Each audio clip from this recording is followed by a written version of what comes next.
Jadi apa yang sedikit cuplikan yang Pak Rolando Samsi tadi ceritakan, itu saya juga ngalami Bapak Ibu. Jadi sekitar 2 tahun yang lalu, setelah masalah itu akhirnya kita semuanya bingung apa yang harus dilakukan.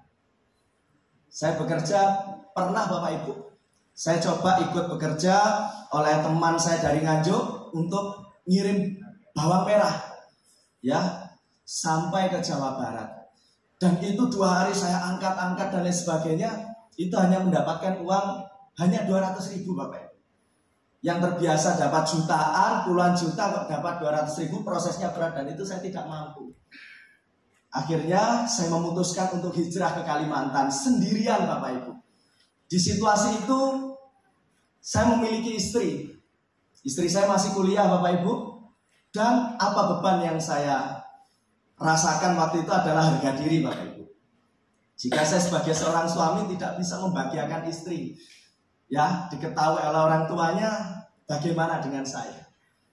Dan akhirnya saya memutuskan untuk hijrah dari Surabaya ke Kalimantan Tengah, tepatnya di kota Palangkaraya Bapak Ibu. Dan saya sendirian, tidak kenal siapapun, tidak punya keluarga di sana, bahkan saudara saya tidak punya. Hanya diri sendiri yang berangkat ke sana Bapak Ibu. Sampai pada akhirnya ketika sudah nyampe Palangkaraya Bapak Ibu, apa yang harus saya lakukan saya bingung. Cuman saya ngugemi apa yang pernah disampaikan oleh guru saya waktu itu ya. Jika kamu punya ilmu terlanjur bisa, dimanapun kamu ditempatkan, kamu pasti akan berkembang. Itu katanya. Dan itu betul-betul saya ingin buktikan apa kalimat itu Bapak Ibu. Akhirnya ketika saya sudah di sana Bapak Ibu, saya menempati yang kontrakan bekas teman saya dulu waktu itu, kurang 2 bulan Bapak Ibu. Saya tempati, ya setelah itu bingung. Setelah kontrakan habis, bingung. Apa yang harus saya lakukan Bapak Ibu? Saya tidak tahu. Saya ngalir terus. Bahkan waktu itu pernah coba konvensional sama teman di sana, yaitu jualan es buah yang ditata-tata itu Bapak Ibu. Ya, ditata-tata ada cappuccino, ada ini, saya pernah lakukan itu. Ya, hari pertama untungnya luar biasa. Hari kedua agak surut. Ya karena 1 bak 2 bak itu tadi dikasih es batu secara langsung diaduk, setelah itu dituangkan. Nah waktu itu hari kedua, hari ketiga hujan Pak. Akhirnya apa? Bisnis yang laku atau tidak tapi tetap cair, ya itu Bapak Ibu. Ya kan? Bukannya malah dituangkan malah habis, justru malah bertambah karena cair Pak. Es batunya karena saking banyaknya. Akhirnya hari kedua, hari ketiga, hari keempat tidak balik modal untuk beli lagi kulak buah di pasar, tidak bisa. Mau tidak mau akhirnya ya bangkrut. Mau tidak mau akhirnya tidak bisa diteruskan. Terus bagaimana ini caranya? Akhirnya Bapak Ibu, disitulah saya mengalami kesulitan. Waktu itu sebelum diproses itu, jujur saya tidak pernah yang namanya dekat dengan kedua orang tua saya tidak pernah. Saya merasa cuek dengan kedua orang tua saya. Saya merasa ya tidak peduli sama sekali waktu itu. Dan ketika saya mengalami keadaan kesulitan Bapak Ibu, yang saya bisa hanya satu hal. Ketika di 1/3 atau jam 12 malam ke atas, saya hanya bisa menangis. Yang tadinya saya tidak kenal sholat Bapak Ibu, mulai satu persatu saya paksa karena apa? Kesulitan yang menghantam saya untuk saya harus kemana ini. Minta tolong orang lain, tidak ada yang menolong waktu itu. Ya, sampai pada akhirnya saya mulai memperbaiki sholat saya Bapak Ibu. Satu, terpaksa lali, lupa, yang tidak terbiasa baca Quran, saya mulai baca lagi sebisa saya Bapak Ibu. Di 1/3 malam saya nangis. Ya Allah saya harus kemana? Ya Allah saya harus bagaimana? Dan itu yang saya alami berbulan-bulan Bapak Ibu. Akhirnya saya ingat apa yang disampaikan oleh orang yang saya anggap guru waktu itu seperti ini. Ketika kesulitan itu menghantam kamu, ketika ujian itu menerpa hidupmu, manusia ada hanya 2 pilihan. Apa itu? Kembali ke jalan Allah atau justru kembali ke sebaliknya Bapak Ibu. Ketika kita dihadapkan suatu kesulitan hidup, akhirnya apa? Ternyata gara-gara saya betul-betul ingin merubah hidup saya Bapak Ibu, Akhirnya Allah pilihkan saya jalan untuk lebih dekat kepada Allah Subhanahu wa Ta'ala. Setiap hari apa yang saya makan saya bingung Bapak Ibu. Ya untung saja ini jujur terus terang, mumpung ada istri saya cerita pada Bapak Ibu semuanya. Ketika saya di Kalimantan, ya teman saya terus terang yang senang berteman sama saya itu kebetulan cewek-cewek Bapak Ibu. Cewek-cewek ya tidak hanya cewek muda, rondo-rondo seneng Pak. Koncoan kali kula. Iya. Akhirnya Pak, ketika saya silaturahmi, ketika saya berteman, ya nggak kepikiran nanti apa yang dimakan juga kepikiran, karena mereka semua teman-teman di sana baik semuanya Bapak Ibu. Ya waktu istri tidak ada di sana tuh. Nah, ya akhirnya waktu itu terus dikabari istri lulus kuliah. Nah bagaimana ini? Mau tidak mau saya sebagai laki-laki ya setelah kuliah, harapan orang tua istri itu suruh melanjutkan yayasan milik keluarga pribadi untuk menjadi guru yang meneruskan. Akhirnya saya boyong ke Kalimantan merantau bersama Bapak Ibu. Dari situlah betul-betul kesulitan ya, ujian sulit itu saya hadapi bersama-sama istri saya Bapak Ibu. Terus proses itu berlalu setiap hari, setiap minggu, bahkan setiap bulan. Itu yang saya alami. Mau sambat siapa? Mau mengeluh pada siapa? Kecuali kepada Allah Subhanahu wa Ta'ala Bapak Ibu. Akhirnya begitu itu terjadi Bapak Ibu, justru ketika istri saya di sana, nggak mungkin dong istri tak ajak ke tempat teman-teman terus numpang makan dan itu buka, nggak mungkin, nggak masuk akal. Harga diri, betul nggak kira-kira? Akhirnya singkat cerita Bapak Ibu, yang tidak terbiasa puasa Senin Kemis gara-gara keadaan, akhirnya saya coba lakukan puasa Senin Kemis Bapak Ibu. Ya Allah, bagaimana ini? Tolonglah hamba ya Allah. Akhirnya apa Bapak Ibu? Singkat cerita, saya mendengarkan suatu ceramah yang intinya jika engkau memperlakukan ibumu seperti raja, niscaya Allah akan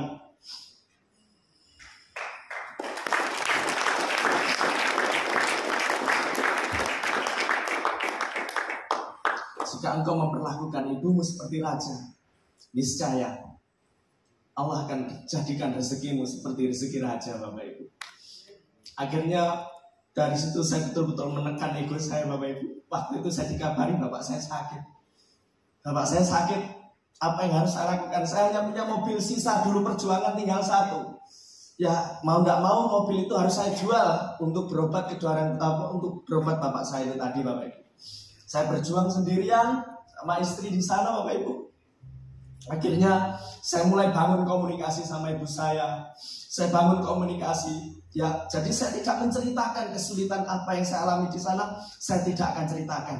Saya menceritakan hanya yang baik-baiknya supaya Pak orang tua tidak terpikiran Bapak Ibu. Sampai pada akhirnya itu terus berjalan proses itu Bapak Ibu. Ya, akhirnya Pak singkat cerita, waktu itu saya ingat betul akhir Desember tahun 2021 Bapak Ibu. Saya tidak pernah komunikasi sering secara langsung dengan Bapak Haji Adi Sumarno. Saya tidak pernah Bapak Ibu. Tiba-tiba entah kenapa saya ketika roll karena sulit hidup Bapak Ibu, saya bagaimana ini, tiba-tiba loh, ada nomornya beliau.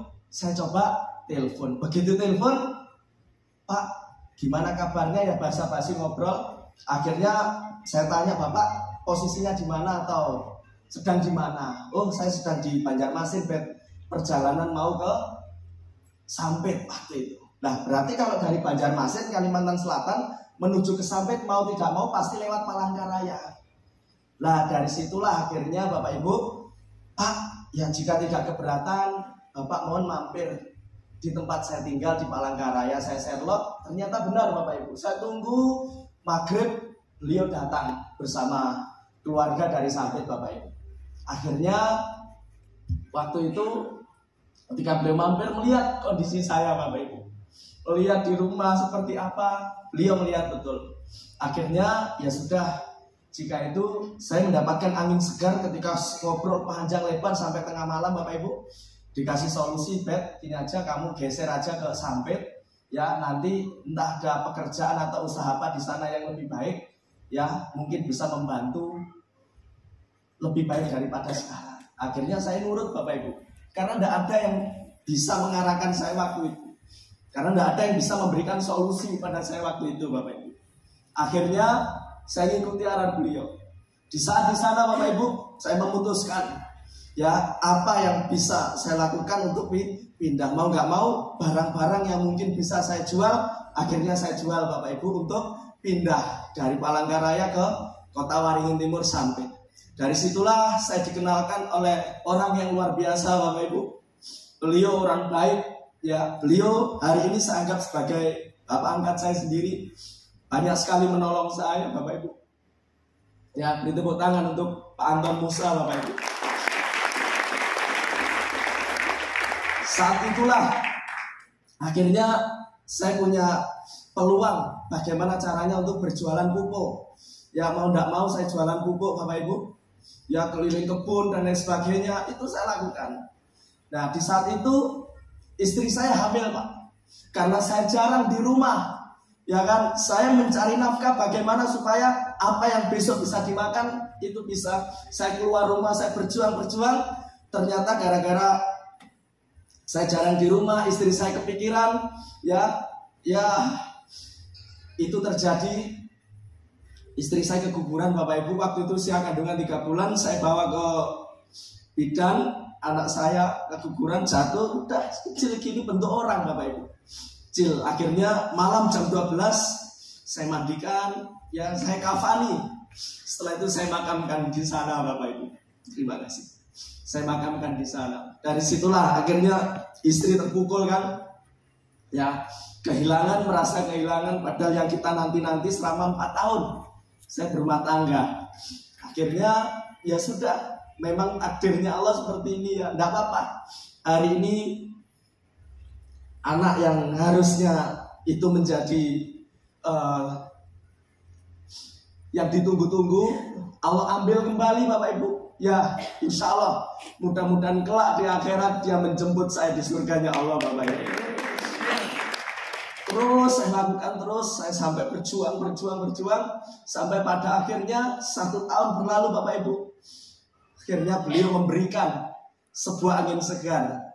Beb, ini saya mau membuat perusahaan seperti ini, Bapak. Beliau cerita, ya sudah, Pak. Saya di sini tidak melihat bisnisnya apa, produknya apa, komisnya berapa. Yang saya lihat adalah jenengan. Saya percaya 1000% bahwa jenengan bisa membimbing saya untuk menjadi sukses.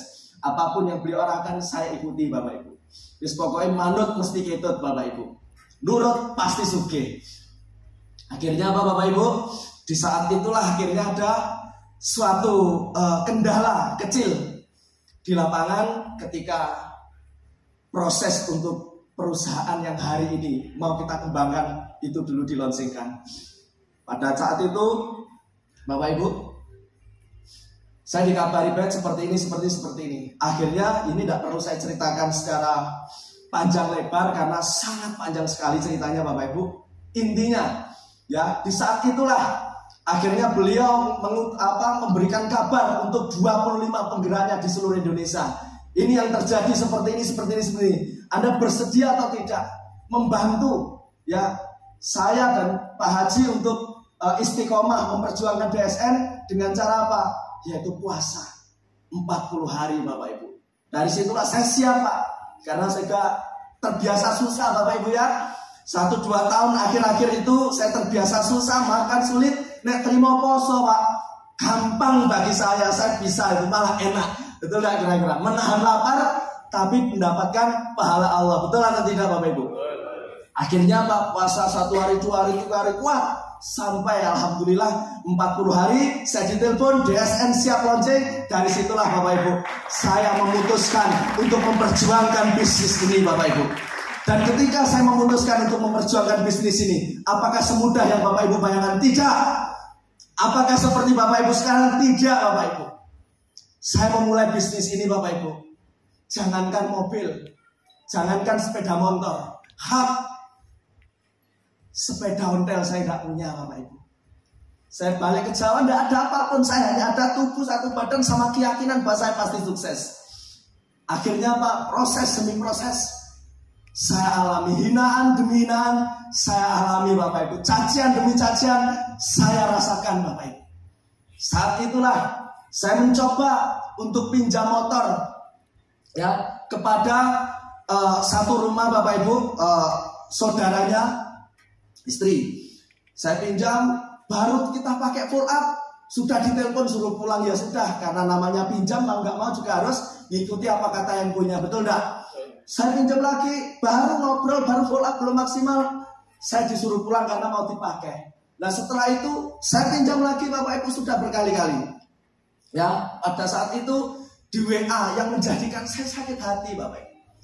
Kata kalimatnya seperti, "Bet, nek kowe gawe sepeda motor, isinen bensinku." Ngono Pak, padahal setiap saya pakai pulang, pasti saya isi bensin, anaknya saya bawakan sesuatu, entah itu bakso, entah itu roti, pasti saya bawakan. Tapi kebaikan-kebaikan itu tidak dilihat Bapak Ibu. Yang dilihat adalah kekurangan. Dari situlah, mulai dari situ saya akhirnya tumbuh rasa yang namanya bahwa sukses itu harga diri Bapak Ibu. Akhirnya saya ngomong sama istri, bagaimana ini seperti ini wis. Ya kalau memang ini yang jalan yang harus kita lewati, tidak ada pilihan lain kecuali perjuangkan sampai tetes darah penghabisan Bapak Ibu. Tidak ada yang kasihan dengan Anda Bapak Ibu. Tidak ada yang kasihan dengan saya, kecuali diri kita sendiri. Akhirnya apa Bapak Ibu? Saya lakukan, tidak kenal hujan, saya tidak kenal. Bahkan presentasi dalam kota pun saya naik bis. Saya naik bis ke sini saya naik bis Bapak Ibu. Masa aku tidak ada alasan Bapak Ibu. Saya naik bis, dijemput oleh dosen saya, presentasi pulang naik bis lagi. Ke Surabaya naik bis, seperti itu yang saya lakukan berbulan-bulan. Akhirnya Bapak Ibu, ya 6 bulan berjalan, alhamdulillah komisi demi komisi saya kumpulkan. Ya, saya bisa angin segar lagi ya, yaitu membeli sebuah impian kecil. Waktu itu istri saya hamil 9 bulan Bapak Ibu. 9 bulan, harusnya anak saya baru mau lahir. Ternyata 9 bulan gak lahir-lahir. Ternyata lahirnya 11 bulan Bapak Ibu. Saya tunggu-tunggu kok gak muncul-muncul ini. Apa betah di dalam perut ibunya kan? Saya mulai khawatir, saya mulai bimbang. Jadi mempengaruhi dengan kinerja saya waktu itu. Ya 1-2 bulan saya terpengaruh karena ketakutan. Takut nanti keracunan, air ketuban, kata tetangga-tetangga, kata orang tua seperti itu. Akhirnya 6 bulan pertama saya jalankan usaha ini Bapak Ibu. Alhamdulillah saya bisa membeli sebuah kendaraan yang untuk bisa saya berjalan ke sana kemari Bapak Ibu, yaitu Yamaha NMAX 2022 Bapak Ibu. Saya kerjakan terus, alhamdulillah. Ya karena apa? Saya harus membeli motor yang lebih bagus Bapak Ibu. Ya kan? Kenapa? Ya karena sakit hatinya luar biasa waktu itu. Situasi yang saya alami kemarin sangat luar biasa Bapak Ibu. Akhirnya saya kerjakan lagi dengan penuh semangat, dengan penuh keyakinan. Apa yang menjadikan Bapak Ibu rezeki yang Allah berikan kepada saya ini sedikit mudah daripada waktu itu. Mau tahu rahasianya Bapak Ibu? Mau tahu rahasianya Bapak Ibu? Saya punya jimat. Saya punya jimat. Saya berdiri di sini seberani ini karena saya punya jimat Bapak Ibu. Apa jimat saya? Ibu saya Bapak Ibu.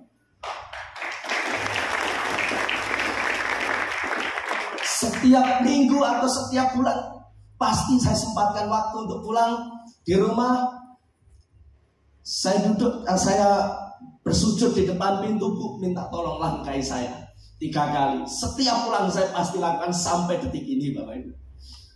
Setiap pulang saya cium kaki ibu saya basuh, ya kan, saya minum, saya buat. Dari situlah kekuatan yang menjadikan kenapa saya harus sukses. Karena hari ini orang tua perlu dengan adanya saya yang membantu mereka. Akhirnya setiap saya komunikasi sama ibu, Bu, duwe apa enggak? Kak duwe, kirim. Bu, duwe. Ternyata ketika kita berbuat seperti itu, justru malah Allah berikan yang lebih banyak daripada yang kita beri. Dan itu nyata dan itu terjadi Bapak. Ya, akhirnya saya terus lakukan itu Bapak Ibu setiap bulan. Bahkan sebelum uang orang tua saya habis, saya telepon masih ada, kirim lagi. Jangan pernah takut miskin dengan sedekah Bapak Ibu. Jangan pernah takut Anda nggak punya uang karena sedekah, Bapak Ibu. Justru ketika kita tidak punya uang, wajib sedekah agar Allah datangkan dari rezeki dari manapun, Bapak Ibu. Pokoknya konsepnya semakin kita banyak memberi, pasti semakin banyak kita panen, Bapak Ibu. Akhirnya apa yang saya lakukan, Bapak Ibu, terus saya penuh keyakinan, saya kerjakan. Alhamdulillah Bapak Ibu, genap 10 bulan. Saya di usaha ini, Bapak Ibu, yang tadinya kemana-mana berjuang naik bis, hinaan, cacian, itu sudah biasa untuk saya, Bapak Ibu. Karena namanya orang tidak punya duit, orang miskin wajib dihina, Bapak Ibu. Betul tidak kira-kira? Wajib mengalami penghinaan, tapi jangan baper dengan adanya itu. Jangan baper. Jadikan hinaan, cacian adalah motivasi bahwa Anda tidak serendah itu, Bapak Ibu. Anda pasti bisa dan Anda pasti mampu. Tidak ada yang berbeda dari kita, semuanya sama, Bapak Ibu. Akhirnya saya kerjakan 10 bulan. Hari ini alhamdulillah Bapak Ibu, 10 bulan pertama saya bisa membeli impian yang tidak terbayang sebenarnya. Karena target saya bukan itu. Jadi kenapa saya membeli impian? Karena dulu pernah tergesek, Bapak Ibu. Saya punya partner yang luar biasa. Jadi kalau saya ketemu sama beliau ini kayak kucing karo tikus. Tom and Jerry, ngerti Pak? Mesti gelut, betul nggak kira-kira? Pendung-pendungan ya, ngono mesti nggak ada akurnya. Setiap ketemu dipameri komisi, setiap ketemu tolong bulan tuku mobil dihancur arek iki aku ngono. Emosi Pak, betul nggak kira-kira? Nah, terus betul orang duit sepeda motor, orang duit apalagi mobil. Tapi beliau hebat, 3 bulan bisa membeli mobil dan tipe wajar.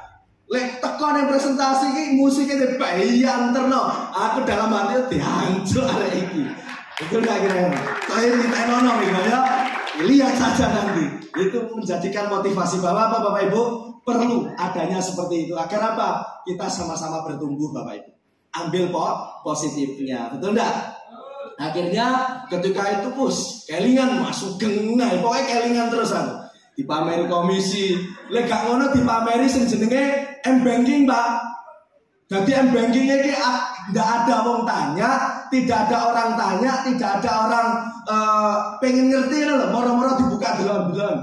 Ngene, 1 juta, 2 juta, 3 juta mlebu nang rekening, batin iku kene. Iki arek iki maya ya. Tapi itu menjadikan motivasi Bapak Ibu. Akhirnya apa? Ketika saya memperjuangkan mau putus asa, kelingan masuk ke mobil ketemu masuk ke pamer ini. Iki wis gak oleh iki. Akhirnya yang tadinya hampir putus asa akhirnya menjadi semangat kembali Bapak Ibu. Gara-gara kelingan wajahnya masuk ke. Anjir ngomong rada gregetne Pak lek ketemu iki ngomong. Tadi ya aku terpancing gitu loh, terpancing positif. Akhirnya terus sampai pada akhirnya 10 bulan genap saya bisa membeli Toyota Fortuner Bapak Ibu. Orang satu-satunya yang tak cari ya pasti siapa lagi kalau bukan si Tom and Jerry itu enggak. Masuk geng sampai pada akhirnya saya ketemu masuk geng kan mau ya rada gawayane lho Pak. Betul enggak? Jadi nek presentasi ki mobil dipowarke ning sebelah rumahnya Pak Dirut, mengadep rono, gaya ngelapi barang, gaya bawa ning ngarep. Bayo. Akhirnya apa? Begitu saya ada Fortuner, saya ngomong masuk gang, nek mobilnya sampean tetap diparkir ning kono. Delok tak unduri mobilnya sampean kok delok. Karena Fortuner saya nek wesine, Pak. Dadi lek trimo ngunduri mobilnya masuk gang kan iso ditarik. Betul enggak kira-kira? Bisa ditarik, betul gak? Akhirnya dari situlah Bapak Ibu semangat ya luar biasa, dan semua itu terjadi karena sakit hati Bapak Ibu. Semua itu bisa terjadi, apapun yang tidak bisa karena sakit hati awalnya. Dari situlah akhirnya saya percaya Bapak Ibu, 1, konsep sedekah. Yang kedua, muliakan ibu Anda selagi masih ada Bapak Ibu. Karena itulah satu-satunya jimat yang tidak ada tandingannya dari jimat apapun bentuknya Bapak Ibu. Sekali doanya orang tua kita, ibu kita, langit ke-7 pun tembus Bapak Ibu. Sekali dia mengadakan tangan, ya Allah tolonglah anak hamba, insya Allah atas izin Allah Bapak Ibu Anda pasti ditolong. apalagi hanya 1 juta per hari, apalagi hanya sukses di DSN. Bagi Allah itu hal yang kecil. Yang penting satu, ibu Anda masih ada, muliakan. Pesan saya itu karena saya bisa mendapatkan kemudahan rezeki, ketemu dengan orang-orang baik, ketemu dengan orang-orang yang memotivasi saya. Itu karena doa ibu saya. Dan yang kedua, bahagiakan istri Anda dan anak Anda selagi Anda mampu dan harus mampu Bapak Ibu, apapun yang terjadi.